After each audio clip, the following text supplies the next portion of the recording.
আমার যা প্রশ্ন ছিল উনি খুব সুন্দর মীমাংসা দিয়েছেন। এবার তিনি আমার কাছে প্রশ্ন করেছেন একখানা এবং সর্বপ্রথম একটা গান গেয়ে গেলেন, ও তোর দিন যাবে রে কাঁদিতে কার্য সারা সময় থাকিতে। বেশ, খুব সুন্দর গান গাইছেন। তবে যদি উনাকে এবং আমাকে উভয়কে উপলক্ষ করে গান গেয়ে থাকে তাহলে সুন্দরই গেয়েছেন। আর যদি একা উপদেশমূলক গান গেয়ে থাকে তাহলে আমি মনে করব যে এই গানটা আপনার ভুল হয়েছে। যাই হোক, আমি পরে বলবো নিয়ে, আগে আমার পক্ষ নিয়ে গান গেয়ে নিই আমি। মা হইল আশ্রয়কারিণী আদি সৃষ্টির মূল, মা হলো আশ্রয়কারিণী আদি সৃষ্টির মূল। গায়ে মাখো সদাই চরণের ধুল, মা হলো আশ্রয়কারিণী আদি সৃষ্টির মূল।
ময়না ছিল মাদুলালি, দুই মাম দুই কানের বালি, মাথার মুকুট হতো তালি, জেনে নাও সকল।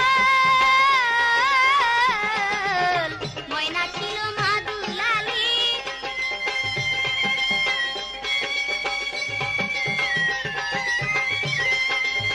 গলেতে হার দিনের নবী, যিনি হয় সবারই খুবই।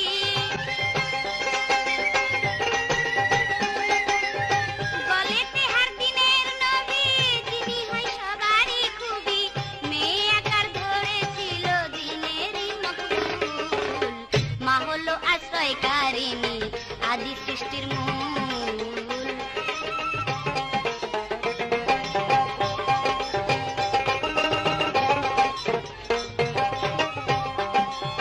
দরত্ব একদিনের পরে দিনের নবী পয়গম্বরে ময়ূর নিয়ে আকার ধরে ছিল মুলামুল।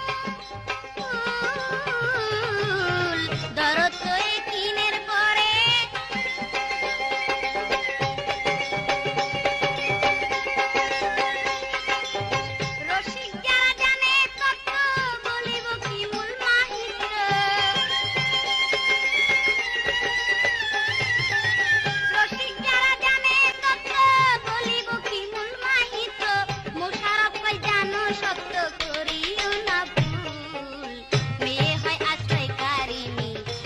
সৃষ্টির মূল, মেয়ে হয় আশ্রয়কারিণী আদি সৃষ্টির মূল।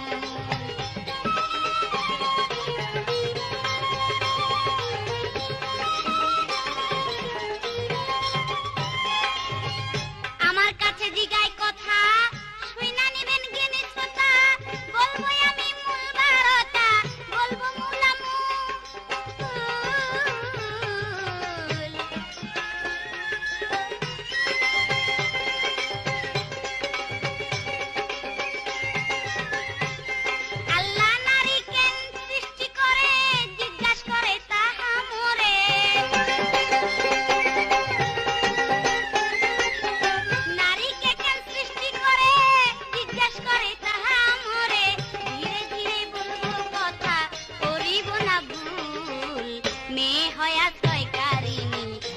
সৃষ্টির মূল।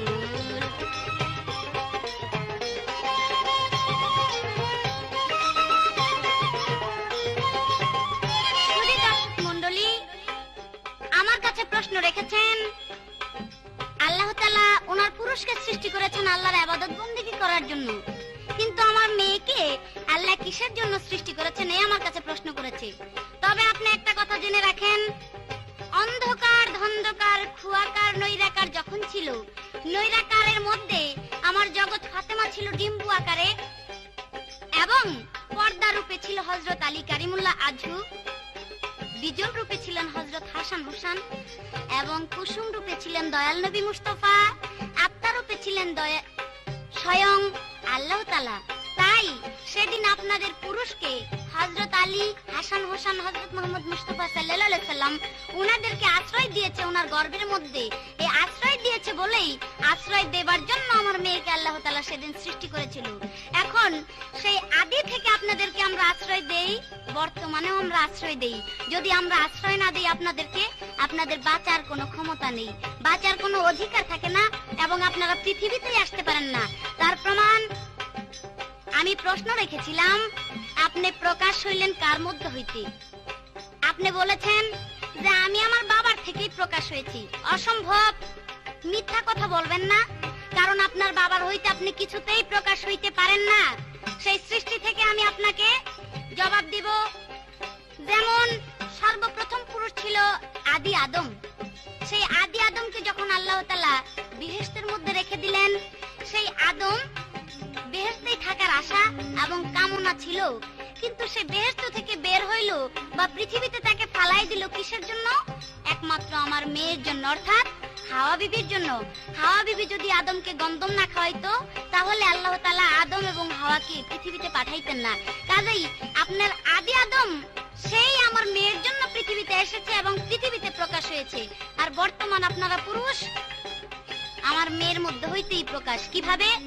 আপনার পিতা যদি 80 বছর বয়স পর্যন্ত বিবাহ না করে, তাহলে আপনার পিতার মস্তকে আপনি থাকবেন, কিন্তু আপনি একজন মেয়ে বা পুরুষ, তার কোনো নির্ণয় থাকবে না যতদিন পর্যন্ত আপনার পিতা আপনার মায়ের কাছে না যাবেন, এবং আপনার মা গর্ভবতী যতদিন পর্যন্ত না হবে, অতদিন পর্যন্ত আপনার কেউ বলতে পারবে না যে আপনি একজন নারী বা পুরুষ। যখন আপনার পিতা মায়ের কাছে গেল, মা গর্ভবতী হলেন, 10 মাস 10 দিন পরে একটা সুসন্তান ভূমিষ্ঠ হলেন। সেই সন্তান মানুষে কি বলে? একজন ছেলে বা মেয়ে। আর তার মস্তকে সারা জিন্দেগি ভর থাকতেন, তাহলে কেউ জানতো না যে আপনি একজন পুরুষ বা একজন নারী। কখন থেকে প্রচারিত হইলেন, প্রকাশ হইলেন? যখন আমার মায়ের গর্ভে এসেছেন, তখন আপনি প্রকাশ পেলেন যে একজন নারী বা পুরুষ। তাই আমি বলবো, আমার মেয়েকে আল্লাহ তাআলা সৃষ্টি করেছেন আপনাদেরকে আশ্রয় দেওয়ার জন্য। সেই আদি থেকে আমার জগৎ মাতা আশ্রয় দিয়েছেন এবং বর্তমানে আপনাদেরকে আশ্রয় দিচ্ছি আমরা। তাই আমি বিশেষ কিছু বলতে চাই না। এবার তিনি আমার কাছে যে প্রশ্ন করেছেন, আমার মেয়েকে কিসের জন্য সৃষ্টি করেছে, তা আমি আরেকটু নিচে থেকে জবাব দিচ্ছি। যেমন আল্লাহ তাআলা বলেছেন যে আমি একজন প্রতিনিধি সৃষ্টি করে পৃথিবীতে পাঠাবো। এই যে পাঠাবে আল্লাহ, সেই মনোবাঞ্ছা পুরা করানোর জন্য সেদিন আমার মেয়েকে সৃষ্টি করেছিল। সেই মেয়ের দ্বারাই আদম আলাইহিস সালাম পৃথিবীতে এসেছিল এবং প্রতিনিধি হিসাবে তিনি পৃথিবীতে আল্লাহ তাআলা পাঠিয়েছেন। যদি আমার হাওয়া বিবি না থাকতো, গন্ধম না খাওয়াইতো, তাইলে আর আল্লাহর মনোবাঞ্ছা পূরণ হইতো না। কারণ আল্লাহ বলেছেন প্রতিনিধি আমি একজন পৃথিবীতে পাঠাবো। এই যে পাঠাইলেন, সেই পাঠানোর জন্যই আমার মেয়েকে আল্লাহ সৃষ্টি করেছেন। এবং আপনি বলেছেন যে আমার মানব বাগান সৃষ্টি করার জন্য আমার পুরুষকে সৃষ্টি করেছে। অসম্ভব। আপনার পুরুষকে শুধু মানব বাগান সৃষ্টি করার জন্য বা বাড়াইবার জন্য সৃষ্টি করে নাই। আপনার মানব বাগান বাড়াইতে হলে একজন মেয়ের প্রয়োজন আছে। আপনি একা একা মানব বাগান বাড়াইতে পারবেন না। যদি আপনি একা মানব বাগান বাড়াইতে পারতেন, তাহলে আল্লাহ তাআলা আপনার সাথে আরো 10 জন পুরুষ দিয়ে দিতেন, তাহলে মেয়ের প্রয়োজন পড়তো না। কাজেই মানব বাগান বাড়াবার জন্য মেয়ে এবং পুরুষ উভয়েরই প্রয়োজন আছে। কাজেই আল্লাহ তাআলা আমাকে সৃষ্টি করেছেন।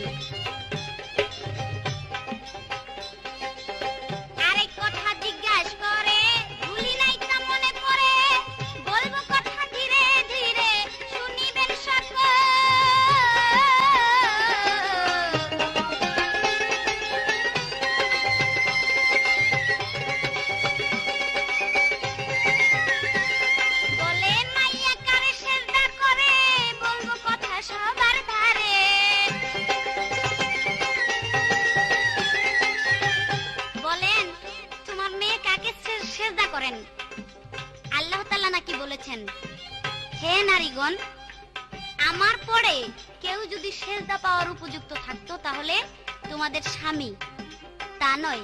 আল্লাহ তাআলা ইহাই বলেছেন যে হে আমার বান্দাগণ, আমার পরে যদি কেউ সেজদা পাওয়ার মালিক হইতো তাহলে সেই মালিক হলেন তোমাদের মাতা এবং পিতা। তাই মাতা পিতাকে সেজদা করার জন্য বলেছে, খেদমত করার জন্য বলেছে, এমন কিছু উল্লেখ করে নাই যে স্বামীকে সেজদা করো। তাই আমি বলবো যে ভুল বলার চেষ্টা করবেন না আপনি আসরে দাঁড়াইয়া। আর ওই অনেক কথা কয়, প্রাণে নাই আর সহ্য হয়, কই যায় আগুন জ্বালাইয়া দেয়, বলবো মুলামু।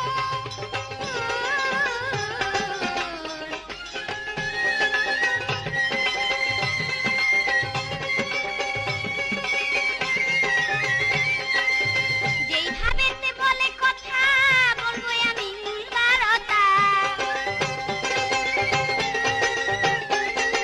কি বলেন? কয় আকলিমা, এটা নারী পুরুষের পালা, কিন্তু মায়ের পালা নয়, মায়ের কথা আর বলবা না। মাথাটা যেমন ওনার খারাপ হয়ে গেছে আজকে। আমার মা কি একজন মেয়ে নাকি পুরুষ? আমার মাও মেয়ে, আমার বোনও মেয়ে, হাওয়া বিবিও মেয়ে, মা ফাতেমাও মেয়ে। পৃথিবীর বুকে যত মেয়ের বংশ আছে সবাই মেয়ে। তবে ভাণ্ড বিশেষ কাণ্ড এক এক জায়গায় গিয়ে এক একটা নাম ধারণ করে। যেমন আমি আকলিমা বেগম, আমার স্বামীর কাছে স্ত্রী, আমার সন্তানের কাছে আমি তার মা, আমার বাবা মায়ের কাছে আমি তার সন্তান। মানুষ একজন, ভাণ্ড বিশেষ কাণ্ড ঘটতেছে। তাই আমি বলবো, যদিও আমি মায়ের গান গাই, মায়ের কথা উল্লেখ করি, তবে মা তো আমার একজন মেয়ে। আমার মেয়ের গুণগানই আমি গাইতেছি, আমি কোনো পুরুষের গুণগান গাইতেছি না। সুন্দর এক কথা বলেছেন, কয় আমার পুরুষ কোনোদিন মাইয়া লোকের পিছে পিছে ঘুরে না। না, তা ঘুরবেন কিসের জন্য? তা ঘুরার প্রয়োজন পড়ে না হুজুর। বাইরের কথা দেখাবো কি? বর্তমান যুগের পুরুষ পোলারা স্ত্রী নিয়ে যায় মার্কেটে মার্কেটিং করার জন্য। ওই স্ত্রীর মার্কেটের যত কাপড়ের গাঁটি আছে, ব্যাগ আছে, পোলা মাইয়া যত কিছু আছে সব জামাই লয়ে যায় পিছে পিছে, আর স্ত্রী কি সুন্দর দারোগার মতো আটতে থাকে। তো আমগো পিছে পিছে ঘুরবেন কিসের জন্য? ঘোরার দরকার আছে? আমগো পিছে পিছে ঘুরেন না তো আমাগো ব্যাগ টানেন আর কি। পিছে পিছে ঘুরেন না, ব্যাগ টানানোর জন্য আপনাদেরকে রাখছি আমরা। এর বেশি আর বলার প্রয়োজন মনে করি না। এবার আমি প্রশ্ন করি, বলেন কথা তাড়াতাড়ি। কই আমি দৌড়াইবার জন্য আসি না স্টেজে, গান গাওয়ার জন্য আসছি না। আমি যেই কথা বলছি এই কথা বুঝতে একটু ভিলুর প্রয়োজন আছে, চিন্তা ভাবনার প্রয়োজন আছে। আমি বলেছি এবার আমি প্রশ্ন করি, লাগে না যেন দৌড়াদৌড়ি। কোন দৌড়াদৌড়ি? ব্রেন্ডের দৌড়াদৌড়ি। আমি এই কথা কই নাই যে আপনি লাল মিয়া বয়াতি একটু দৌড়ে আহেন, এখান থেকে একটু গিয়া দৌড়ে আসেন। আসলে দৌড়ানোর কথা বলি নাই। কোন দৌড়ান?